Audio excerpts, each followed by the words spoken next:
Ang palay. Sambutil na palay, hulog daw ng langit. Sumibol sa linang, nag-uhay ng ginto, at ito'y binangan. Dito nagsimula ang inahing yaman ng mga ninuno ng ating magulang.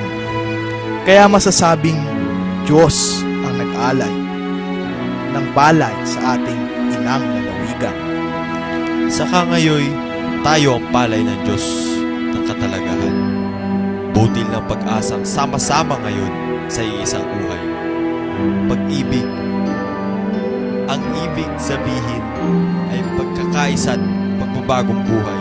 Sa gisag ng lakas, yaman ng nagsaka, buhay ng mayaman. Badlaya ng ating mga pagsasakit at kabayan